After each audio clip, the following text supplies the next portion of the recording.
What's up, guys? This is Real Time Glover coming at you with some more Rastakhan's Rumble Talk. It's coming out tomorrow, and I am super excited for it because tonight's December 3rd. It's coming out like tomorrow, probably around like noon or 1. That's usually when they come out. I'll be at work at that time, but I'm planning on streaming it for the majority of tomorrow evening, and I am super excited. Now, over the weekend, I posted a video about my top 10 favorite card designs from this expansion. The 10 cards that I'm really excited to play with and I think are really cool and are going to impact the game in a positive way, hopefully. Fingers crossed. Now, in contrast to that, today I'm actually going to talk about my 5 least favorite cards of this expansion. Now, these are my least favorites either because I think they're going to be problematic for the game, or they just have really lazy design, or they don't, work how. I don't think they're going to work how they should, or, they're just something's wrong. And I'll go into each one. I actually didn't have an easy time coming up with this list because I like a lot of the cards in this expansion. There's a lot of really cool designs, but I thought it'd be interesting to talk about, the flip side of it, the pessimist in me. Okay, so the first card, number 5 on my list, is Bloodsail Howler. This is the 2-mana rogue card. It's a pirate 1/1 with rush, battle cry, gain +1/+1 for each other pirate you control. Okay. So when Blizzard was pushing this whole pirate deck for Rogue, I was kind of like, it's all right, cool. They've done this before. I don't know, without patches, without something as broken as patches, pirate decks have never really been that good. Patches was what pushed it, but ever since patches, even since patches got nerfed, it was like its life and standard was kind of shot. But I went in with an open mind. Maybe they'll release some good pirates, and they released Captain Hooktusk, the 8-mana summon 3 pirates from your deck and give them rush. So I'm like, great. This will be really good if they release one pirate. You know what I mean? One good pirate. And they released the 5/3 that Overkill draws to. That's alright. It's good with Hooktusk, but it's not really good on its own. So I was like, okay, well they need to release a beefy pirate. So they give us this. This has such horrible anti-synergy with Captain Hooktusk. So if you get Bloodsail Howler off Captain Hooktusk, it does not get the +1/+1 for each other pirate because it's a battle cry. And Captain Hooktusk gives a rush. It already has rush. So I don't know what Blizzard was thinking. I want to make this cool. Okay, sure, you want to push pirate? Sure, I'll try pirate. Maybe I'll make an even pirate or something like that. Hooktusk as the finisher. But you're just gonna be salty every time you get this card out with Hooktusk because it's so bad. And what other pirates did they give us? I guess this card on its own is it's not that great. There aren't that many pirates. It's not super exciting. But it could be if you get this really big pirate deck and then your board spirals out of control, and then Bloodsail Howler is a win more. But to me, it's just with the pirate thing they were pushing, this just seems totally out of place. And I don't know why they released a card with such anti-synergy with their big Captain Hooktusk pirate finisher. So it just seems really really lazy, awkward design to me. And if this was a good pirate, then maybe Pirate Rogue would have been a tier 3, tier 2 aggro tempo deck, but no, this card was, in my opinion, a huge missed opportunity. moving on to Demon Bolt, which is number 4 on my list.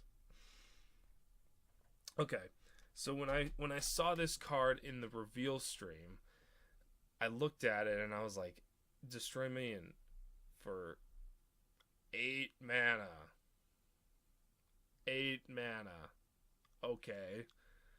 Why is this 8 mana? And I guess, yes, just cost 1 less for each minion you control. Sure. And then the designers were like, well, you know, we were playtesting it at 7, but then on your Gul'dan turn, when you have a full board, you can just kill something for free with Demon Bolt. And that was why it was 8 mana. That doesn't seem that problematic. Like, okay, you know, once on your Gul'dan turn, you're playing like 40 mana worth of shit. So who cares if you kill something?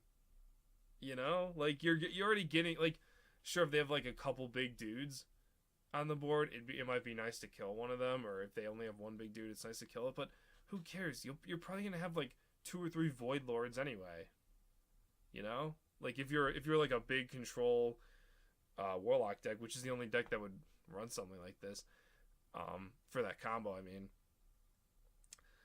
And so, yeah, this is at 8 mana, and I guess it's supposed to be running a Zoo deck, but no Zoo is ever gonna run this card because it's bad. It's so bad. Like, if you have 6 minions on board, it's like 2 mana. So 2 mana kill a minion, it's pretty good. But you're already winning. If you're already winning the game if you have 6 minions on board. You know what I mean? I don't know. It's just, it's such an awkward card. It's a really awkward design. I feel like this is the kind of card that I see, like, it's in one of those like design meetings where someone proposes it at this mana, someone else, a bunch of other people are like, oh, it's too good that mana, let's just bump it down, and then like it just kind of defeats the purpose of the card, because this is supposed to be a tempo card, but it's only like really okay when it's around like 3 mana, because like that's like Shadow or Death level. At like 4 mana, I guess it's okay, but like 4 minions is hard to have on board, and then play 4 mana worth of killing a guy. So this card just seems like it's kind of like contradicting itself, and I just don't see the point of it. It just seems the design is just really off on this card. Like some's off, you know. Okay. Now,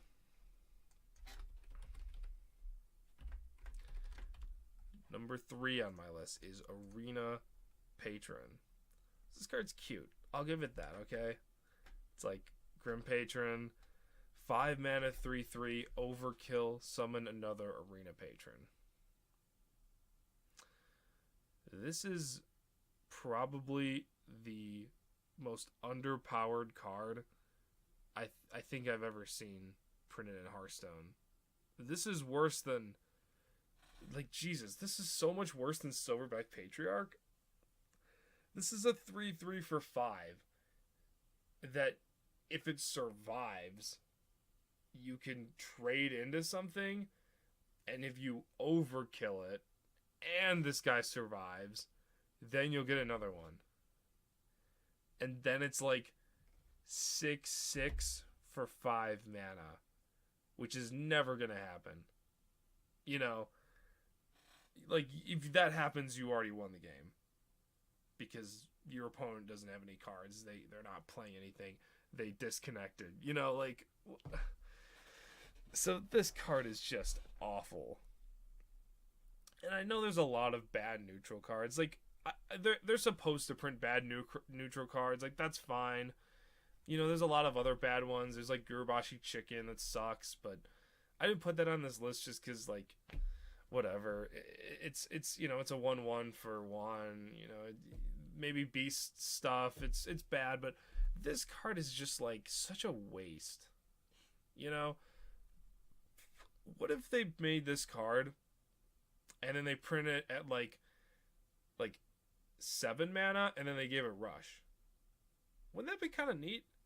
Like, if your opponent is playing all these like tokens, you can play Arena Patron, you can trade into one of their 1/1s, get another Arena Patron, trade into another 1/1, get another Patron, trade another. Like, it could be like, I'm not the Hearthstone designer. I don't claim to be as smart as them or whatever. Maybe that would be broken. I think maybe even at 8 mana, you could just like, this is like a counter to aggro decks. We could just play a ton of this guy. It could almost be like a neutral spreading plague in some scenarios. But it would only really work against like 1/1s and 2/2s and like really small minions.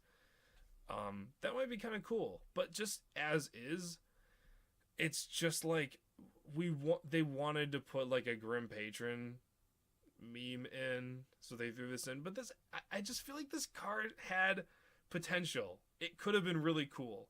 But instead they just made it really awful and completely unplayable. You know?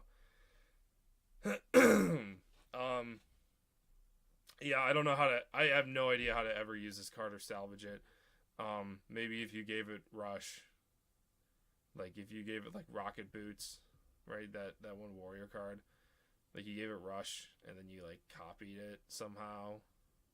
Maybe if you played that, and then played, like, Prince Tal'Darim, and then had, like, 2 of them. I don't know. Yeah, I don't know. Yeah. There's just no use for this card, and it's just annoying to me because I actually think they could have done a cool, like, reimagined Grim Patron, and this just seems like just a total waste, you know?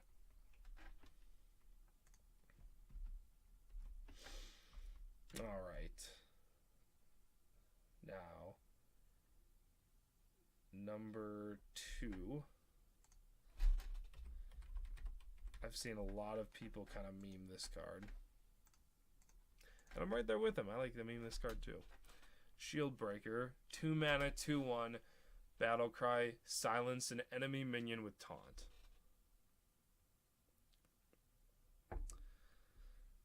This is what Ironbeak Owl died for, guys. This card. Why did they nerf Ironbeak Owl? If they're just gonna make this card. Like, that's what was so annoying about Ironbeak Owl, was that it fit in all the aggro decks. Like, you could just play your taunt, and then the face deck would just silence your taunt, keep going face. And then they had to start running, like, Spellbreaker, which felt better, because it's like, oh, they gotta waste 4 mana on just silencing my guy.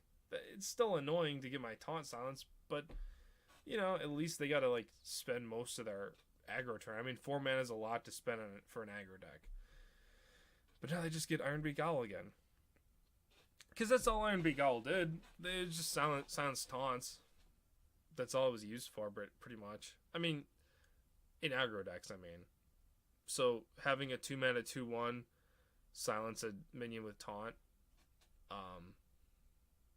it's just, once this might not see play right now just because how insanely overpowered Keleseth is. But once Keleseth rotates out, this is probably going to be in every aggro deck that's not odd. You know? It's just a good card. There's no reason not to run it. Ironbeak Owl was run in every single aggro deck. Why would this not be run in every single aggro deck? And it's just going to feel awful because you're going to play, like, you know, they're going to be out-tempoing you in the early game. You're going to play, like, you know, your Tar Creeper or something to, like, hope to survive, you know, and then they're just going to silence it. And there's going to be those games where, you know, the Hunter keeps going face. I have so many flashbacks of, like, playing Sludge Belcher, and then the Hunter just silences, goes face, kill commands, you're dead. That was an awful feeling. Nobody liked that feeling. And now it's back. Like, why? Who was asking for this? And I've seen some people that are like, well, you know, there's a lot of, there's a lot of taunt minions that, you know, we need a counter to be silenced. I don't care. Fuck this card. And fuck 2 mana Ironbeak Owl. It's pretty much back. Um, yeah, this card's just... I just hate the design of this card. Even if it doesn't see play, I hate it. It's so annoying. Alright. And the last card I want to talk about. The number one worst card, in my opinion. The number one worst design card in this expansion. And this is kind of a... I think this one is kind of a spicy one. I don't think a lot of people saw this card as being problematic, but I hate Tree Speaker. Yeah. So you're probably thinking to yourself, or you're probably saying to your computer, hey, Real-Time Gloves, Alec, whatever the fuck you want to call me. Tree Speaker is a 5-mana 4/4, sure, and it buffs all your treants into ancients, into 5/5s. Nobody plays treants, so who cares? Maybe it needs support. Okay. I don't know if this card will see play. Let's make that clear. First of all, I don't think treant decks are there yet. That it'll be good yet. I don't know, but I don't think it will be. Like, I don't think this is the card to push it there.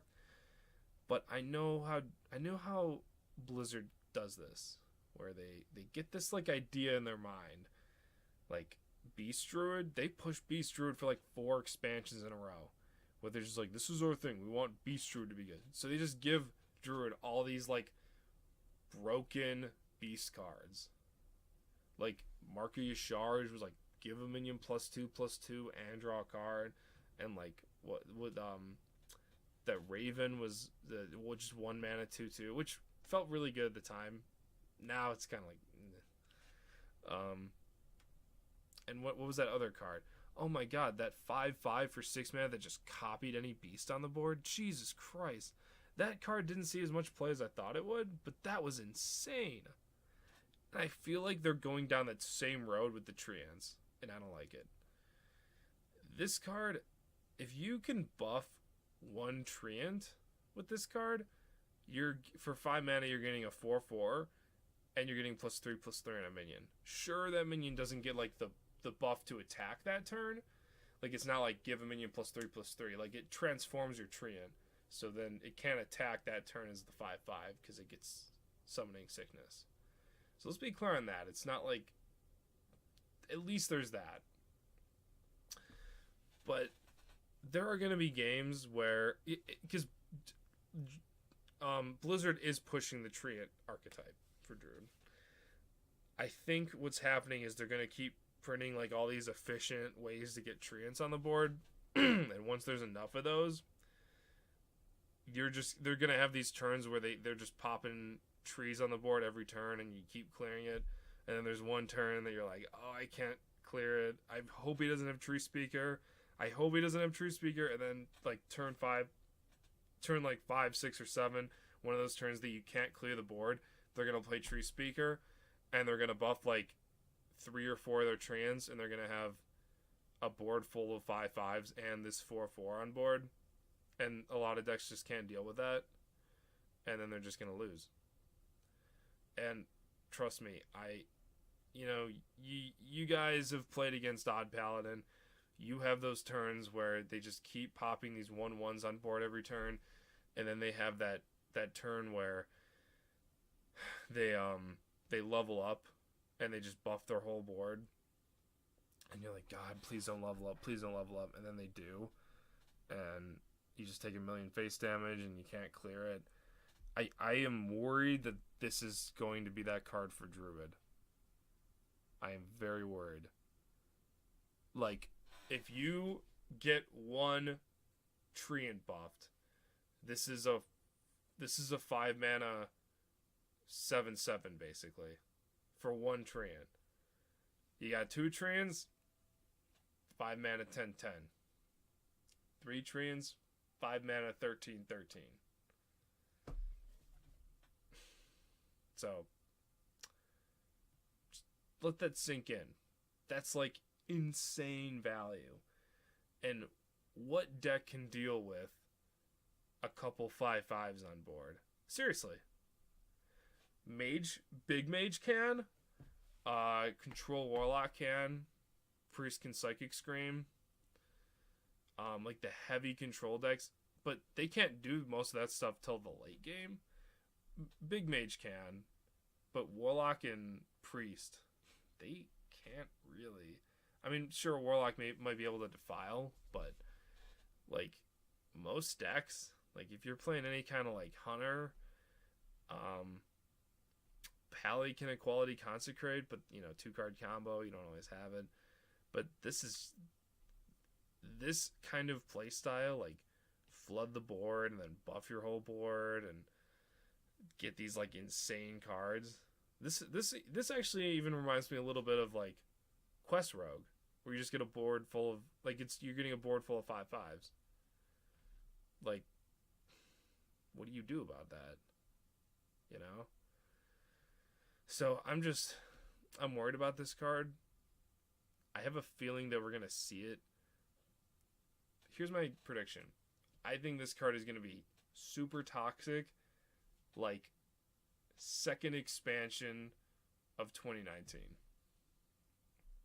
Because there's going to be a couple Treant cards next expansion. And then people are going to start trying to push the Treant deck, and it's just not going to be that good. And then the next expansion, they're just going to release like a couple insane ones. Like, summon a tree, like 6 mana, summon a Treant for every card in your hand. Just like weird shit like that. They're just going to like go all out with the Treant deck. And I think this card is... Keep it on your radar. I'm watching you, Tree Speaker. Alright, so that about wraps it up for this video, boys and girls. For that one girl that watches Hearthstone videos, you too. Thank you guys for watching. Looking forward to playing Rastakhan's Rumble tomorrow, and tune into my stream, twitch.tv/realtimeglover. Gonna be a good meme tomorrow night, and yeah, should be fun. Peace.